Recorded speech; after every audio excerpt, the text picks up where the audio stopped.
जेमतेम पावसाळ्याला सुरुवात झाली असताना अनेक समस्या निर्माण झाल्याने आता मनपाच्या स्वच्छताची पोलखोल झाली आहे। अशातच वडाळी प्रभागात येत असलेल्या नीलकंठ लेआउटमधील रहिवासी रस्त्याच्या दुरवस्थेने त्रस्त झाले। यावर आम आदमी पार्टीच्या वतीने मनपा अधिकाऱ्यांना निवेदन देऊन समस्या निकाली लावण्याची मागणी करण्यात आली आहे।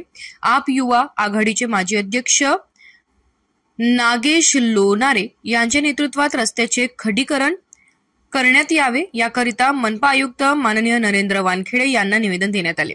मनपा आयुक्त नरेंद्र वानखेडे यांनी संबंधित अधिकाऱ्यांना नीलकंठ लेआउट रस्त्याची पाहणी करण्यासाठी निर्देश दिले। मनपा अधिकारी सुहास चौहान यांच्याकडे सुद्धा परिसरातील नागरिकांनी रस्त्याच्या समस्या मांडल्या। नीलकंठ लेआउट मधील रस्त्याची अत्यंत दुरवस्था झाली असून स्थानिक रहिवाशांना पावसाळ्यात लहान मुले वृद्ध नागरिकांना पायदळ चालणे कठीण झाले, चालता येत नाही। अनेक वेळा निवेदन देऊन सुद्धा कोणतीही कार्यवाही झाली नाही असा आरोप नागरिकांनी केला आहे। तात्पुरता स्वरूपात रस्त्यावर मुरुम टाकण्यात यावे अशी मागणी करण्यात आली आहे। निवेदन देतेवेळी अतुल नागदेवते, रामेश्वर आडे, राहुल सोळंके, रामलाल जामुनकर, सुमरसिंग राठोड, मनोहर चौहान, गजानन बोरकर, पंकज जाधव, राजेश मुरादे यांच्यासह मोठ्या संख्येने परिसरातील नागरिक उपस्थित होते।